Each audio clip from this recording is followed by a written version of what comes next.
오늘 여러분들하고 같이 나눌 말씀은요, 누가복음 9장 1절부터 6절까지의 말씀입니다. 누가복음 9장 1절부터 6절까지의 말씀입니다. 제가 말씀을 봉독해 드리도록 하겠습니다. 예수께서 12 제자를 불러 모으사 모든 귀신을 제어하며 병을 고치는 능력과 권위를 주시고 하나님 나라를 전파하며 앓는 자를 고치게 하려고 내보내시며 이르시되 여행을 위하여 아무것도 가지지 말라. 지팡이나 배낭이나 양식이나 돈이나 두 벌 옷을 가지지 말며 어느 집에 들어가든지 거기서 머물다가 거기서 떠나라. 누구든지 너희를 영접하지 아니하거든 그 성에서 떠날 때 너희 발에서 먼지를 떨어버려 그들에게 증거를 삼으라 하시니 제자들이 나가 각 마을에 두루 다니며 곳곳에 복음을 전하며 병을 고치더라. 오늘 여러분들하고 같이 나눌 말씀은요, 우리 계속해서 금요 모임마다 저희들 제자도에 대해서 함께 나누고 있습니다. 디사이플십 시리즈 설교가 계속 진행되는데요. 오늘은 누가복음 9장 1절부터 6절까지의 말씀을 가지고 반드시 있어야 할 서바이벌 키트라는 제목으로 같이 여러분들하고 말씀을 나누고 합니다. 반드시 있어야 할 서바이벌 키트. 제가 보스턴에서 교회를 개척하고 10년간의 사역을 하는 동안 참 많은 은혜가 있었지만 그 가운데 힘들었던 그 기억 가운데 하나는 우리 사람들을 계속 보내는 일이었습니다. 저희 교회는 보스턴에서 우리 특별히 청년들이 많이 왔고 또 유학생들이 많이 있었기 때문에 참 2년에서 4년 정도 평균 저희들하고 같이 신앙생활을 하다 보면 또 어느 순간에 가서는 또 졸업을 하고 다른 지역이나 아니면 또 새로운 잡을 잡거나 아니면 또 한국으로 돌아가야 하는 그런 일들이 있었습니다. 참 이렇게 함께 한 가족으로 참 삶을 나누고 또 예배하고 또 함께 울고 함께 참 웃었던 저희 이제 보스턴 워십 프론티어 식구들을 이렇게 하나씩 매년 이렇게 보낼 때마다 참 쉬운 일이 아니었습니다. 저는 이제 여름만 되면 5월달, 6월달 되면 그냥 정말 한 60%, 50%, 60%는 계속 졸업해서 떠나는데 또 이 떠날 때마다 그냥 한꺼번에 졸업식하고 떠나면 좋은데 이 양반들이 또 놀다 간다고 또 그냥 각자 또 돌아가는 시기가 다르니까 매주 파송식이 있는 겁니다. 그러니까 저는 이제 여름에 참 이렇게 무드가 이렇게 좀 우울한 무드.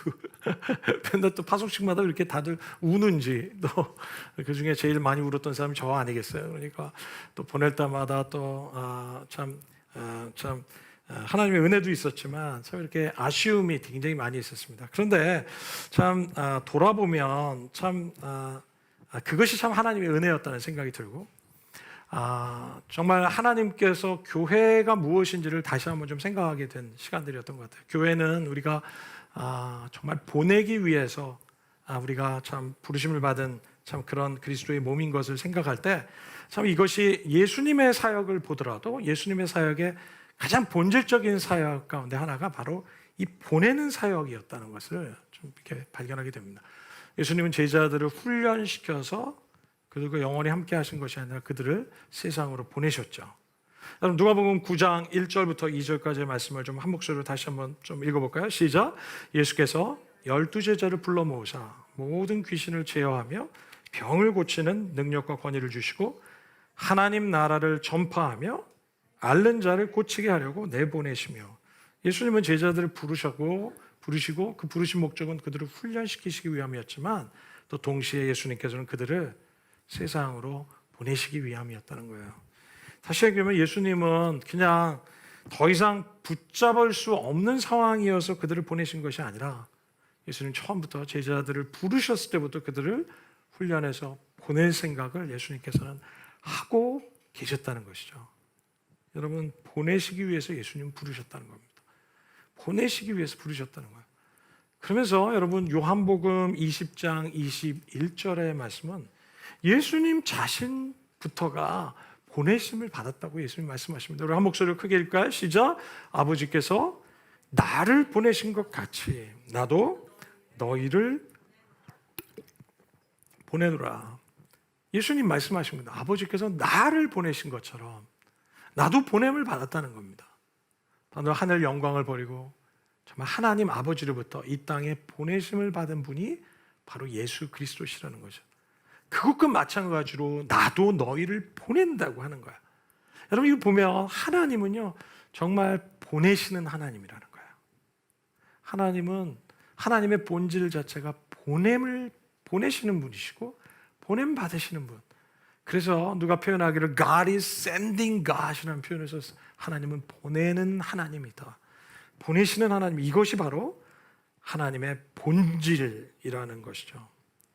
여러분, 그렇기 때문에 여러분, 우리가 교회 역시 교회의 존재 목적은, 교회가 존재하는 이유는 여러분 영혼을 구원해서 그들을 제자를 삼아 세상으로 다시 보내는 것이 바로 교회의 존재 목적이라는 겁니다. 아멘. 여러분, 교회는 세상으로 보내기 위해서 영혼을 구원해야 되고 그들을 제자를 삼는 일. 여러분, 그래서 우리가 교회가 보내는 사명을 잘 감당할 때 그 존재 목적을 정말 이루어가는, 정말 주님이 교회를 왜 세우셨는지를 이루어가는 교회일 것입니다. 여러분, 하나님께서 여러분을 부르셨습니다. 여러분 믿으십니까? 여러분을 주님의 자녀로 부르셨을 뿐만 아니라 또 동시에 예수 그리스도를 따르는 예수님의 제자로 부르셨어요. 아멘. 예수님의 제자십니다. 그리고 이 워십 프론티어 교회 공동체로 부르시고 그리스도의 몸인 하나님의 교회 공동체로 몸을 이루어서 바로 이 공동체로 여러분을 부르셔서 몸을 이루고 참 우리를 이곳에서 부르셨습니다. 그 이유가 무엇입니까? 바로 이곳에서 우리를 훈련하시고 우리를 준비시키셔서 우리를 세상에 보내시기 위함입니다. 그렇기 때문에 여러분, 교회는 신앙생활을 하는 곳이 아니에요. 여러분, 신앙생활의 정말 본격적인 신앙생활은 어디서 이루어지는 걸까요? 그것은 바로 세상이라는 겁니다. 여러분, 우리의 삶의 현장에서 이루어지는 것이 우리의 신앙생활이고 바로 그것이 우리가 가야 할, 우리가 리치해야 할, 우리가 보냄받아야 할 장소가 바로 세상이라는 겁니다. 그럼 교회는 무엇입니까? 그 세상에 보냄을 받기 전에 하나님께서 우리를 훈련하시기 위한 훈련의 장소가 되어야 하는 것이 마땅합니다. 여러분, 그래서 여러분, 우리가 교회 공동체에서 그냥 단순히 예배만 드리고 끝나는 것이 아니라 여러분, 이 교회에서 여러분이 하셔야 하는 것은 첫 번째 영성의 훈련이 있어야 합니다. 기도와 예배와 말씀과 성경 공부와 그리고 전도와 선교의 모든 훈련들이 영성의 훈련이 이루어져야 되고요. 또 서로 공동체 생활을 하면서 서로 부대끼고 서로 다른 사람을 만나면서 여러분 서로 참 이렇게 함께 보내면서 우리가 정말 관계의 훈련을 하나님께서 받기를 원하시고요. 또 우리가 모인 이곳에서 섬김의 훈련을 받기를 원하세요. 여러분, 정말 우리가 섬김 받는 훈련은 참 좋아요. 그러나 우리가 섬기는 걸 참 싫어합니다. 내추럴리 우리는 근본적으로 섬김을 받는 것을 좋아하지 섬기기를 원치 않는 것이 참 우리인 것 같아요. 그렇기 때문에 우리는 여기서 섬김의 훈련도 받으셔야 합니다. 많은 분들이 교회 안에서 섬김에 대해서 갈수록 세대가 바뀔수록 갈수록 부정적인 여러분 반응들이 참 많이 있는 것 같아요.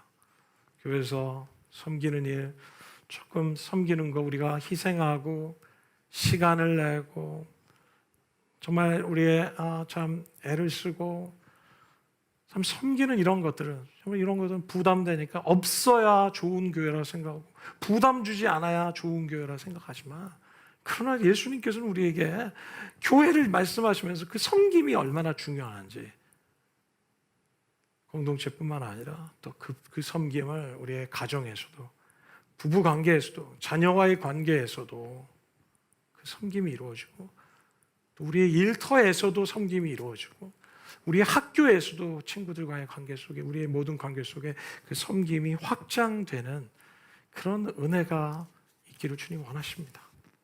그래서 우리는 이 안에서 그런 또 때로는 사역 훈련도 우리에게 하나님께서 시키시는 거예요. 이런 훈련들이 우리에게 정말 필요한 거예요. 여러분, 그렇기 때문에 여러분 저희 교회 성도 한 분 한 분이 여러분 제일 중요한 것은 이 공동체에서 제일 중요한 것은 훈련받는 것입니다.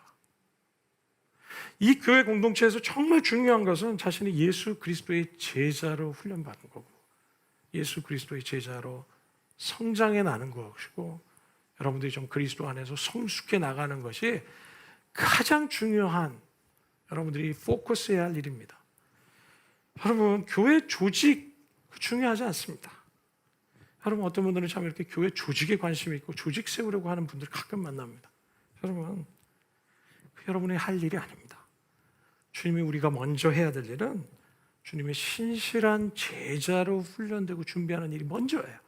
이것이 될 때 우리가 제자가 되면 주님이 정말 우리가 맡아야 할 일들을 맡겨주십니다.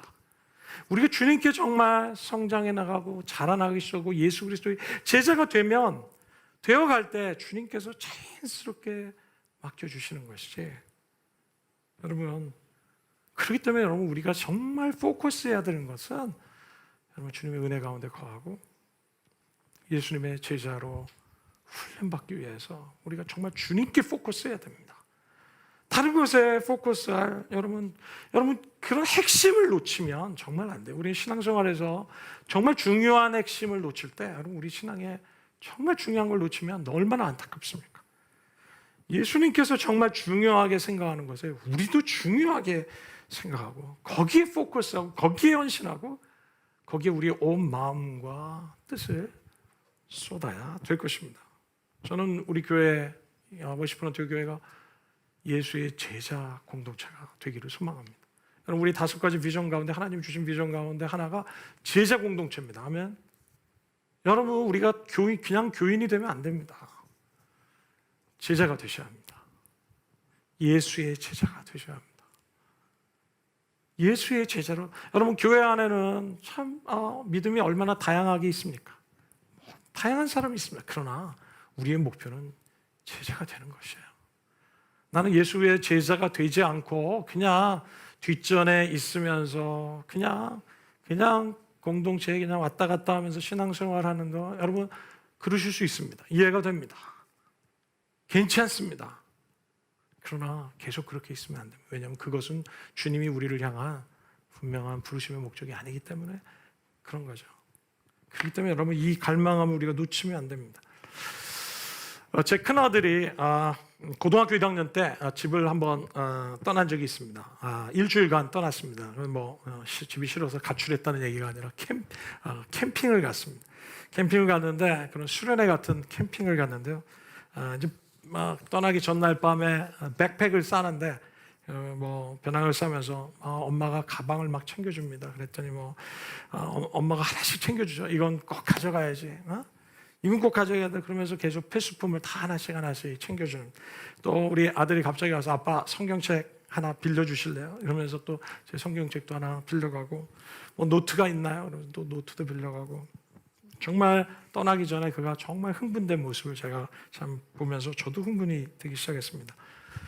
여러분 예수님께서도 오늘 누가복음 9장의 말씀을 보니까 제자들을 보내시는데 그 보내시면서 이 제자들이 가져가야 할 백팩을 챙겨주고 계십니다.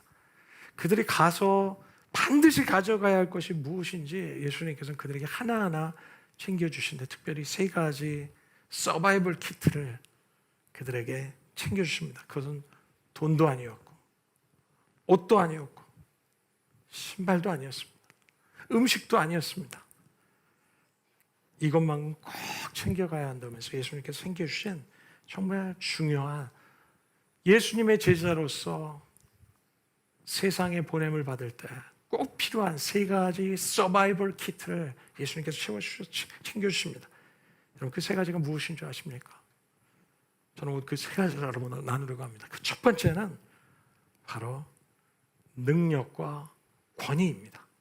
Power and authority. 여러분 1절과 2절 말씀을 제가 다시 읽을까요? 예수께서 12제자를 불러 모으사 모든 귀신을 제어하며 병을 고치는 능력과 권위를 주시고 하나님 나라를 전파하며 앓는 자를 고치게 하려고 내보내시며 여러분 예수님께서 12제자를 불러서 그들을 보내시는데 어떻게 보내십니까? 그냥 보내신 것이 아니라 너에게 꼭 있어야 첫 번째 서바이벌 키트는 능력과 권위 그것을 예수님께서 말씀하십니다. 여러분 누가복음 이 9장의 말씀 오늘 본문 말씀 바로 전장에는 어떤 말씀이 나오냐면 예수님께서 놀라운 능력을 보여주시는 사건들이 계속해서 나옵니다. 여러분, 풍랑을 만난 제자들이 막 두려워 떨고 있을 때 예수님께서 말씀으로 풍랑을 잠잠케 하십니다. 또 그곳에 어떤 사건이 있냐면 예수님께서 바다를 건너 거라사 지역에 귀신 들린 자를 만나시고 그를 향해서 그 사람에게서 나오라 귀신에게 명하니까 귀신이 떠나가는 역사도 있었습니다. 또 그뿐만 아니라 죽은 이 야이로의 딸이 죽었는데 회당장 야이로가 자기 딸을 고쳐달라는 말씀에 예수님께서 찾아가셔서 이미 죽은 그 딸을 예수님께서 다시 일으키시고 살려주시는 그런 역사도 있었습니다. 그리고 예수님께서 또 38년 된 혈루병 여인을 말씀으로 또 고치시는 그런 장면이 나옵니다. 이것이 바로 누가복음 8장입니다. 그리고 예수님께서 이제 9장으로 넘어가면서 누가복음 9장 하시는 말씀은 바로 이 제자들을 보내시면서 이 놀라운 예수님의 능력을 바로 제자들에게 델리게이션 해주시는 겁니다. 위임해 주시는 겁니다. 바로 그것은 어떤 능력이었습니까? 바로 귀신을 제어하고 병을 고치는 그런 능력과 권위, 말씀으로 하나님의 놀라운 역사들을 이루는 어둠 가운데 있는 사람들을 자유케 하는, 말씀으로 자유케 하는 그 말씀의 능력으로 바로 그 말씀의 권위와 말씀의 능력을 제자들에게 위임해 주셨다는 것입니다. 왜 예수님께서는 이 능력과 권위 이 둘을 제자들에게 위임해 주셨을까요? 지난주에도 잠깐 얘기했지만 여러분, 이 능력은 파워죠. 능력은 파워고 권위는 authority입니다. 여러분, 이 능력과 권위는 비슷한 단어 같지만 사실은 구별되는 단어입니다. 여러분, 능력은 왜냐하면 여러분 권위는 있지만 능력이 없는 경우가 많지 않습니까? 여러분, 우리 지난주에도 얘기했지만 우리 경찰들 가운데 권위 있는 경찰들이 깡패한테 두들겨 맞는 파워가 없어서 두들겨 맞고 있는 그런 경찰들이 얼마나 많습니까? 저 뉴스 보면서 깜짝 놀랄 때가 있어요. 갑자기 경찰서 쳐들어와가지고 막 이 경찰을 패는데 경찰이 꼼짝없이 다 맞고 있더라고요. 여러분, 이것이 바로 뭡니까? 권위는 주어졌지만 파워가 없을 때 이런 현상이 일어나는 것이죠. 여러분, 또 반대의 경우는 뭡니까? 파워는 주어졌지만 여러분 권위가 주어지지 않은 경우도 있어요. 어떤 경우입니까? 여러분 세상에 정말 이 능력이 있는 사람들이 얼마나 많습니까? 그죠? 그렇지만 권위가 주어지지 않았는데 여러분, 공동체든 어디든 자기의 능력을 과시하기 시작하고 그 능력을 발휘하게 될 때 오히려 공동체가 더 어려움을 겪는 경우도 참 많이 있지 않습니까? 여러분, 우리가 정말 이 능력은 언제 정말 발휘가 되냐면 권위가 주어질 때 이 능력이 정말 아름답게 발휘되는 것 같아요. 여러분, 그래서 우리는 그래서 예수님께서는 이 능력과 권위 모두 다 제자들에게 위임해 주시고 그들에게 주셨다는 것이죠. 여러분, 하나님의 일은 우리로부터 시작하지 않습니다. 하나님의 일은 내가 하고 싶어서 나로부터 시작하는 것이 아닌 것을 여러분 깨닫게 됩니다. 성경을 보다 보면 하나님이 하나님의 사람들을 부르시고 그리고 그들에게 권위를 주시고 그들을 세워주셨기 때문에 그들이 하나님의 사역을 감당하게 되는 것이죠. 여러분, 사도 바울만 한번 생각해 보십시오.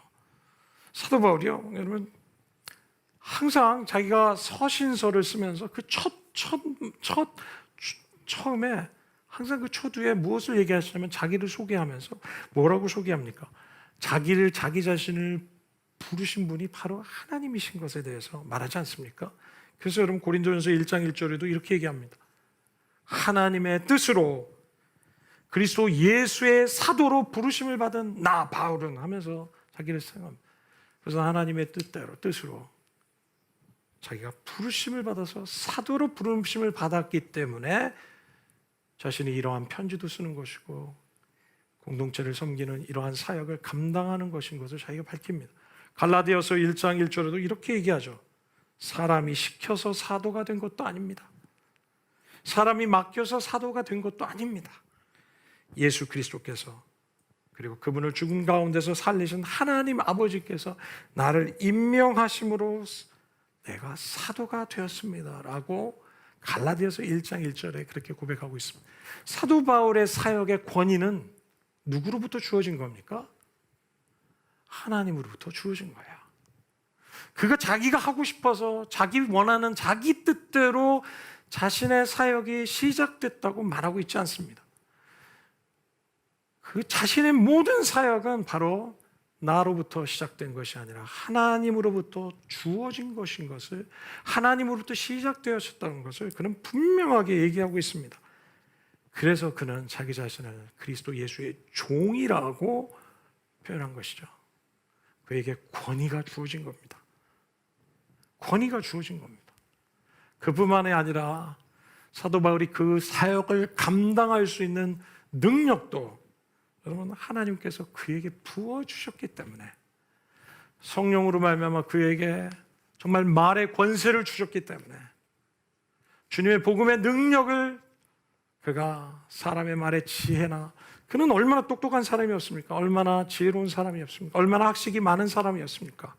그러나 그가 말과 지혜로는, 사람의 말과 지혜로 자신이 주님의 말씀을 전하지 않기로 결정했다고 얘기합니다. 그리고 하나님의 능력과 성령의 능력으로 그는 하나님의 말씀을 전하고 있다고 얘기합니다. 그가 그 놀라운 사역을 할 수 있는 그 힘의 근원은, 능력의 근원은 바로 자기 자신에게서 나온 것이 아니라 하나님으로부터 주어진 것이라고 사도 바울은 분명하게 얘기하고 있습니다. 여러분, 하나님의 일은 우리의 지혜로 되지 않습니다. 우리의 경험으로 되지 않습니다. 하나님의 사역은 내 지식으로 되는 것이 아닙니다. 똑똑하다고 이루어지는 것이 아닙니다. 내 학벌로 되는 것도 아니고, 내 명성도 아니고, 돈으로도 아니고, 인간의 전략도 아니고, 인간의 방법도 아니고, 사람에게 인정받는 그것으로도 아니고, 오직 주님의 능력이 어로만, 주님이 부어주는 권위로만, 주님이 부어주는 파워로만, 능력으로만 감당할 수 있는 것이 하나님의 사역인 것을 우리가 깨달아야 합니다. 사랑하는 형제자매 여러분, 주님께서 우리에게 말씀하십니다. 저와 여러분을 그리스도의 제자로 부르셨다고 말씀하십니다. 그리고 그의 제자들을 부르시고 보내셨던 것처럼 오늘 저와 여러분을 부르시고 뿐만 아니라 오늘 주님의 권세와 능력을 부어주셔서 우리를 세상 가운데 보내시기 원하십니다. 우리를 그리스도의 제사, 대사로 보내셨습니다. 그리스도의 제자로 보내셨습니다. 우리의 일터에, 우리의 캠퍼스에, 우리의 가정으로, 우리의 이웃으로, 이 세상 가운데 선교지로, 하나님의 교회 공동체로 주님께서 여러분을 보내시기 원하십니다. 주님이 보내실 때 주님의 권위와 능력 없이 우리는 감당할 수 없습니다. 여러분, 우리는 할 수 없지만 주님의 권위와 능력이 주님이 우리를 부르신 사명을 감당하게 하실 수 있기 때문에 우리는 주님이 보내시고 주님이 우리에게 능력을 부어주시도록 우리는 주님께 간구하며 믿음으로 이 놀라운 능력을 경험하는, 이 놀라운 능력으로 체험받을 때만 우리는 이 사명을 세상에서 감당할 수 있을 것입니다. 우리에게 반드시 있어야 예수님이 챙겨주시는 서바이벌 키트는 첫 번째 능력과 권위입니다. 두 번째, 예수님께서 우리에게 채워주시는 보냄받은 자들에게, 우리 그리스도인들에게 반드시 있어야 서바이벌 키트 두 번째는 바로 신뢰하는 것입니다. 하나님을 신뢰하는 트러스트입니다. 여러분, 9장 3절과 4절 말씀을 우리 한 목소리로 읽을까요? 같이 읽겠습니다. 시작. 이르시되 여행을 위하여 아무것도 가지지 말라. 지팡이나 돈이나 두벌 옷을 가지지 말며 어느 집에 들어가든지 거기서 머물다가 거기서 떠나라. 여러분, 이 모든 말씀은 무엇을 지금 말씀하려고 하시는 것입니까? 예수님께서 뭐라면 두벌 여행 후에서 아무것도 가져가지 말라는 거야. 아무것도 가져가지 말라는, 아무것도 정말 필요 없어서입니까? 그렇지 않죠. 그들에게 필요한 것이 얼마나 많았겠습니까? 지팡이도 가져가지 말고 배낭도 아니고 양식도 아니고 돈도 아니고 두벌 옷도 아니고. 여러분 이것은 뭘 얘기하는 것입니까? 나만을 신뢰하라는 것이죠. 나만을 의지하라고 주님 말씀하십니다. 내가 너희와 함께 하겠다고 말씀하시는 것이죠. 내가 너의 모든 공급과 너희를 공급해주고 내가 너희를 인도하겠다고 주님 말씀하시는 것입니다. 그러므로 우리에게 이 세상에서 살아가는 우리 그리스도인들에게 정말 승리하는 그리스도인들로 살아가기 위해서, 예수 그리스도의 제자로 살아가기 위해서 우리에게 반드시 필요한 것은 하나님을 신뢰하는 믿음입니다. 여러분 안에 이 하나님을 신뢰하는 믿음이 있다고 생각하십니까? 주님을 정말 신뢰하는 믿음이 여러분 안에 계십니까? 예수님께서 지금 12 제자를 지금 부르시고 그들을 보내시면서 보내시는 장면이죠. 여러분 이 12, 예수님께서 왜 12를 세우셨을까요? 11도 아니고 13도 아니고 왜 하필이면 12입니까? 왜 예수님께서 이 12명의 제자들을 선택하셨을까요? 이게 무슨 의미입니까? 여러분 이 구약 성경에 보면 이 12이라는 숫자는 바로 이스라엘 민족의 근간이 되는, 파운데이션이 되는 숫자인 것을 우리는 깨닫게 됩니다. 그래서 야곱의 자녀가 몇 명이었죠? 12명의 자녀가 있었습니다. 그리고 이 12의 자녀를 중심으로 이스라엘의 12지파가 형성이 되죠. 그래서 여러분 이 12이라는 것은 바로 이스라엘 민족 전체를 가리키는 것이고 이스라엘 민족의 파운데이션이 되는, 그리고 스트럭처가 되는 여러분 숫자가 바로 12입니다. 그런데 예수님께서 지금 신약시대에 오셔서 지금 제자들을 부르는데 몇 명을 세우세요? 12를 세우신다는 것은, 여러분 이것은 무엇을 의미하는 겁니까? 그것은 다시 말하면 예수님께서는 지금 새로운 이스라엘을 세우고 계시는 것을 선포하고 계시는 겁니다. 왜 새로운 이스라엘이 필요한 겁니까? 옛 이스라엘, old 이스라엘이 있지 않습니까? 그런데 왜 new 이스라엘을 예수님께서는 오셔서 세우시는 것입니까? 여러분 구약 성경 출애굽기 19장에 보면 하나님께서는 이스라엘 민족을 그분의 제사장 나라로 선택하시죠. 그리고 그들을 통해서 모든 열방이 복을 받게 하는, 축복을 얻게 하는 그런 제사장 나라로 주님께서는 선택하셨습니다. 그런데 그들이 하나님께 불순종하기 시작하는 거죠. 그들은 광야를 통과하면서 하나님을 향해 신뢰하지 않았고 하나님을 불신했어요. 그리고 하나님을 향해서 여러분 순종하지 않는 삶을, 그런 죄를 범하기 시작했습니다. 여러분 그것으로 인해서 이스라엘 백성들은 여러분 여호수아 갈렙을 빼고 모든 이스라엘 백성들은 어느 누구도 하나님이 약속하신 가나안 땅에 들어갈 수 없었던 것이죠. 다시 얘기하면 하나님이 이스라엘 백성들을 하시고자 하시는 그 하나님의 약속, 그것은 무엇입니까? 이스라엘 백성들을 열방의 하나님의 제사장 나라를 세워서 온 열방을 축복하는 나라가 되고자 하는 하나님의 계획이 있었지만, 그러나 그들은 하나님을 불신함으로 인해서, 하나님을 신뢰하지 않고 믿지 아니함으로 말미암아 하나님의 계획이 이루어질 수 없었다는 것이죠. 여러분 우리가 하나님을 믿지 않을 때, 하나님을 신뢰하지 않을 때 우리를 향한 하나님의 계획은 우리의 삶에 이루어질 수 없습니다. 여러분 그랬기 때문에 예수님께서는 지금 이 유대 땅에 오셔서 이 12 제자를 세우심을 통해서 지금 하시고 계시는 일은 무엇이냐면 실패한 옛 이스라엘을 생각하시면서 새로운 이스라엘을 지금 세워가고 계시는 것입니다. 그것을 일컬어서 우리는 New Israel이라고 얘기합니다.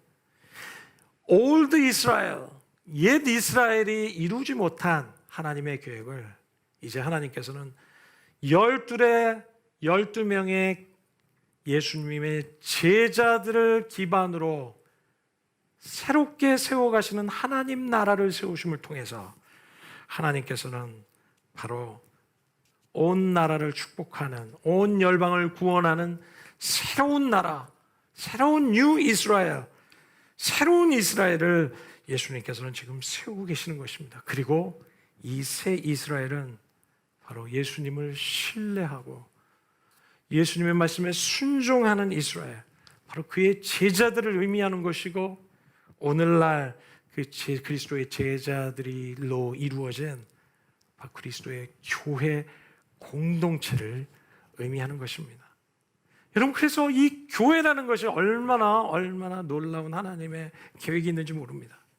순종하는 교회를 통해서 새로운 이스라엘이 되게 하시고 처음 가셨던 하나님의 계획, 그것은 바로 온 열방을 구원하는 그 일을 하나님께서는 다시 예수 그리스도를 통해서 12의 제자를 통해서 그들을 중심으로 이루어지는 하나님 나라 공동체 교회를 통해서 이 일을 다시 시작하고 계시다는 것입니다. 그리고 예수님께서는 그 새로운 이스라엘의 공동체인 이 제자들에게, 그리스도의 제자들에게 지금 3절과 4절의 말씀을 하시는 것입니다. 아무것도 가져가지 말라. 내가 너희를 보낼 때 지팡이도 배낭도 양식도 옷도 두 벌도 아니고, 그리고 어느 집에 들어가든지 거기서 머물다가 거기서 떠나라 말씀하시는 것이죠. 다시 얘기하면 예수님께서 뭐냐면 나만을 신뢰해야 한다. 너희의 조상 올드 이스라엘들은 나를 신뢰하고 나를 의지하고 나를 믿는 일에 실패하지 않았니? 너희는 나를 신뢰해야 한다 라고 말씀하시면서 그들을 보내시는 것입니다. 하나님은 자기 자신을 신뢰하는 자를 통해서 하나님이 일하십니다. 여러분, 이것이 믿음의 원리입니다. 하나님은 자기를 믿고 자기를 전적으로 신뢰하는 사람들과 함께 일하시고, 그리고 그들을 통해서 일하십니다. 이것이 하나님입니다. 여러분, 그래서 하나님은 사람들이 그분을 신뢰하고 그분을 의지하고 그분의 믿음으로 반응할 때 하나님도 반응하시는 분이십니다. 하나님이 우리를 향한 계획과 하나님이 우리를 축복해 주시는 그 놀라운 축복은 무엇을 통해서 받을 수 있냐면, 그 하나님을 신뢰하고 그 하나님을 믿기 시작할 때 믿는 자에게 반응하시는 하나님이시라는 거예요. 여러분, 이것이 하나님이 일하시는 방법입니다. 여러분, 믿으십니까?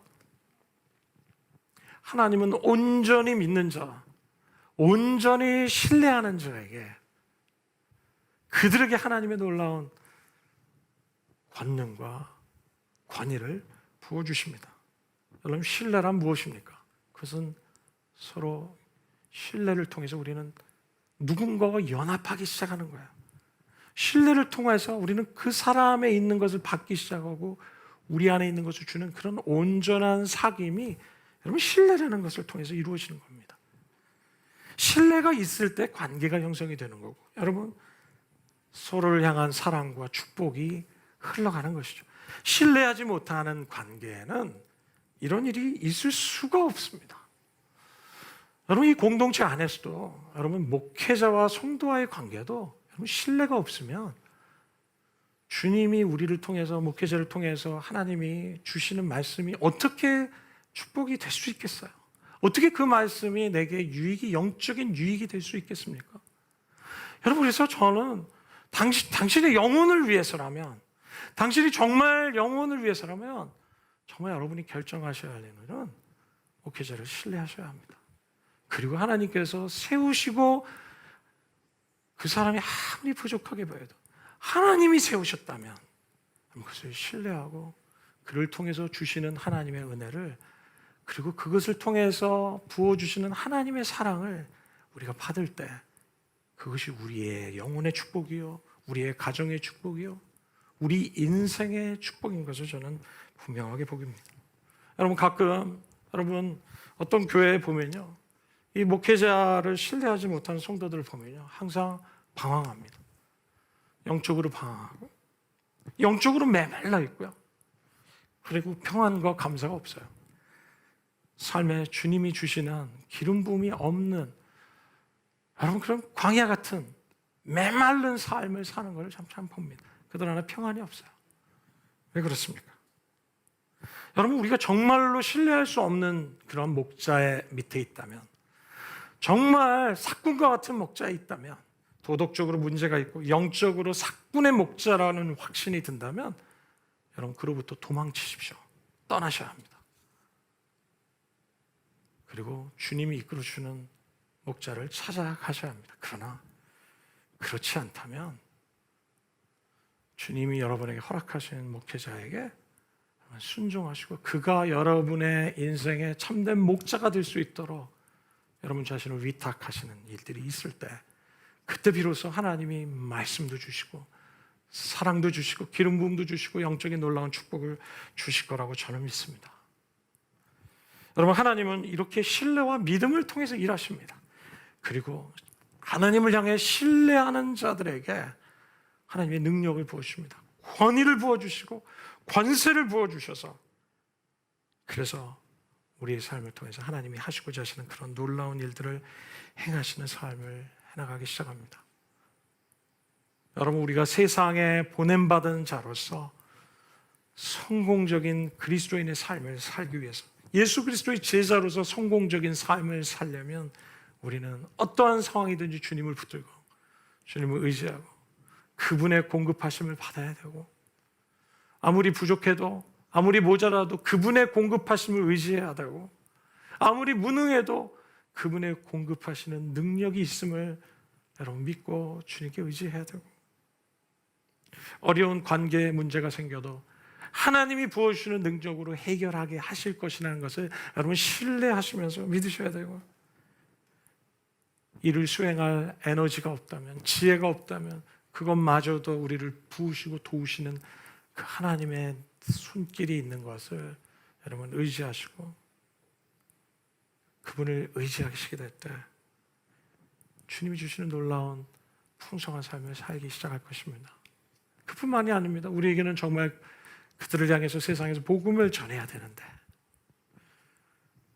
여러분 우리가 복음을 전해야 되는데 그 복음을 전할 수 있는 능력을 어디서 얻을 수 있겠습니까? 주님께서 오늘 말씀하시고 나를 의지하라.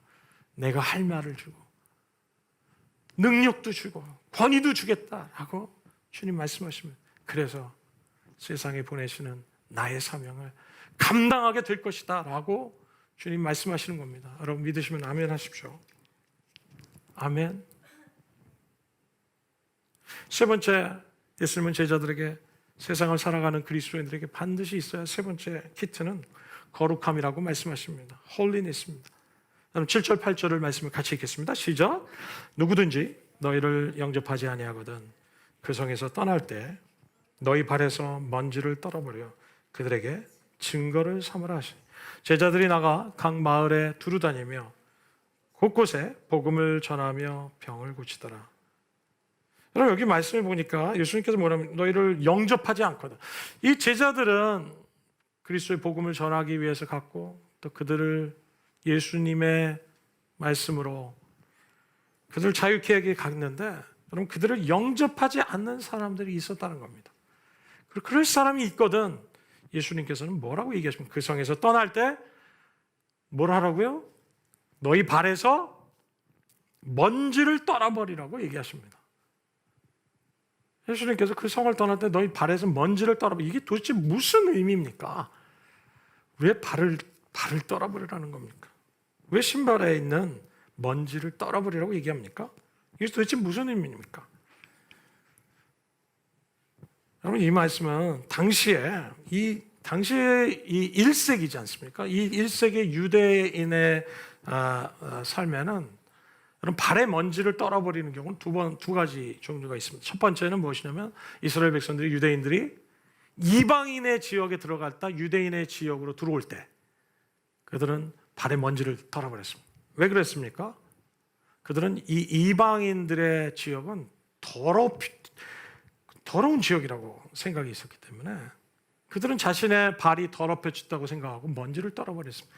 두 번째 그들이 먼지를 떨어버린 경우가 있는데 그것은 이 손님으로 어느 집에 초대를 받았는데 당시에는 손님이 오면 발을 물로 씻어주는 예의가 있었습니다. 그런데 그들이 이런 예우를 갖추지 않았을 때 그 집에서 나오면서 발에서 먼지를 떨어버렸다고 얘기합니다. 그들을 영접하지 않을 때, 그들을 정말 온전하게 영접하지 않을 때 발에서 먼지를 떨어버렸다고 얘기합니다. 여러분, 제자들에게 예수님께서 지금 하시는 이건 먼지를 떨어버리라는 말씀은 무슨 말씀이십니까? 이것은 제자들이 예수 그리스도를 전하다가, 복음을 전하다가 사람들로부터 거절을 당했을 때 여러분, 그것에 대해서 너무 마음에 깊이 담아두지 말라는 거예요. 먼지를 떨어버리라는 겁니다. 여러분, 한국말에도 그런 말 있지 않습니까? 털어버려 이러지 않습니까? 누가 막 이렇게 친구가 나 상처받아서 힘들어 막 이러면 다 듣고 있다. 털어버려, 잊어버려. 여러분, 이런 말이 있듯이 좀 예수님께서는 우리가 복음을 전하다가 거절받고 상처받고 그리고 그것으로 인해서 우리 마음의 상함을 경험할 때 털어버리라는 겁니다. 잊어버리고 마음에 두지 말라는 거예요. 그리고 네 갈 길을 가라는 거예요. Let it go 하는 겁니다. 마음의 상처도 받지 말라는 겁니다. 예수님 말씀 제자들에게. 여러분, 오래 묵상하지도 말라는 겁니다. 그들의 말한 태도와 반응에, 그 부정적인 반응에 마음에 너무 오래 담아주지 말고 받아들이지 말라는 겁니다. 털어버리라는 겁니다. 다시 얘기하면 우리의 마음이 이러한 영향을 받아 더럽혀지지 말라라고 하는 것을 예수님께서는 제자들에게 말씀하시는 겁니다. 여러분, 우리의 마음에 이런 부정적인 반응을 오래 담고 있을 때 우리의 마음이 참 더럽혀지는 것을 경험하지 않습니까? 저도 그런 경험을 참 많이 하게 됩니다. 그러나 주님 안에서 다시 기도하면서 털어버리기 시작할 때 이것에 대해서 더 이상 영향받지 않기로 결정하고 사람이 이런 반응을 했던 간에 나는 하나님이 나에게 하라고 하신 일을 계속할 것이다. 하나님이 나에게 맡겨주신 사명을 사람들이 어떻게 반응했든 간에 나는 계속할 것이다. 여러분, 그런 마음으로 계속해서 가라는 것이에요. 여러분, 우리는 세상에 살면서 우리는 그리스도인으로서 이 세상에서 얼마나 많은 이 죄악된 세상에서 살면서 얼마나 마음 상하는 일이 많습니까?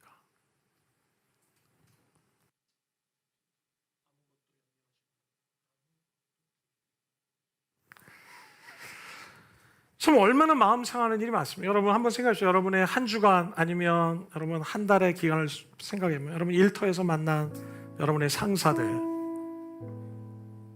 또 여러분의 일터의 동료들, 아니면 거래처로부터 여러분 좀 말도 안 되는 그런 대우를 받기도 하지 않습니까?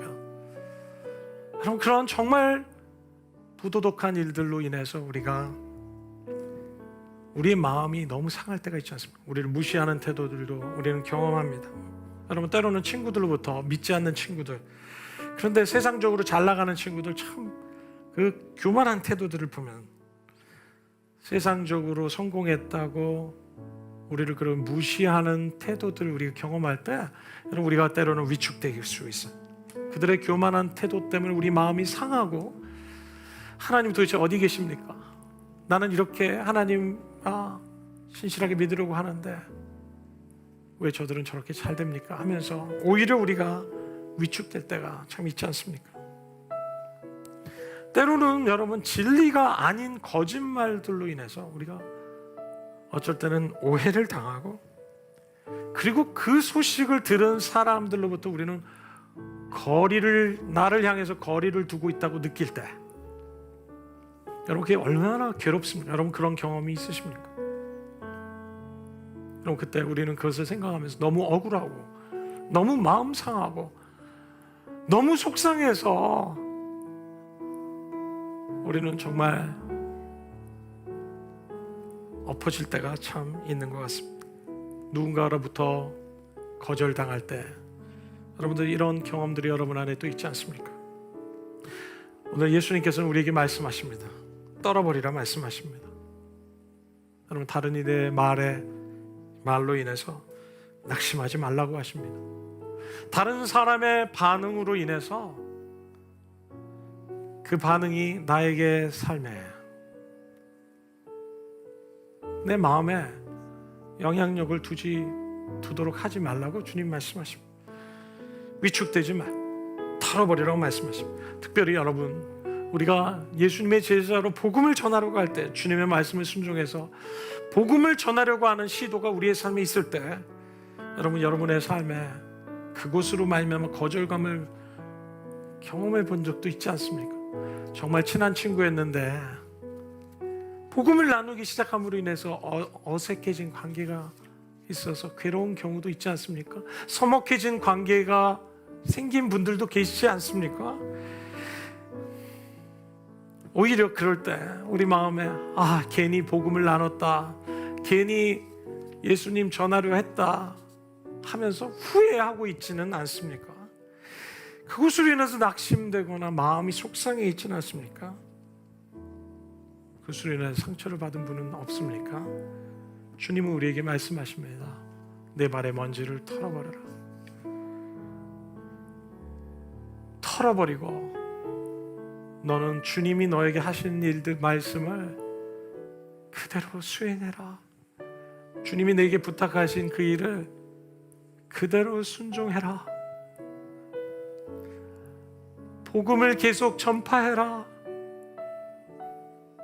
내가 내 안에 심겨준 그 말씀에 순종해서 하나님 나라의 사역에 순종하는 삶을 계속하라고 오늘 저와 여러분에게 말씀하십니다. 세상의 말을 받지 마십시오. 거절하십시오. 그리고 여러분의 마음을 거룩함으로 보호하십시오. 우리가 이 모든 것을 극복할 때 우리는 주님의 제자로 능히 살아갈 수 있을 것입니다. 오늘 주님께서 우리를 세상으로 보내신다고 말씀하십니다. 그리고 우리가 기억해야 할 3가지가 있다고 말씀하십니다. 주님의 능력과 권위를 가지고 나가야 한다고 말씀하십니다. 그거 없이 감당할 수 없다고 말씀하십니다. 하나님을 의지하며 하나님을 신뢰함 없이 하나님의 사역은 감당할 수 없다고 말씀하십니다. 발의 먼지를 털어버리라고, 그리고 주님이 우리에게 말씀하신 사역을 끝까지 순종하는 주님의 종이 되라고 오늘 말씀하십니다.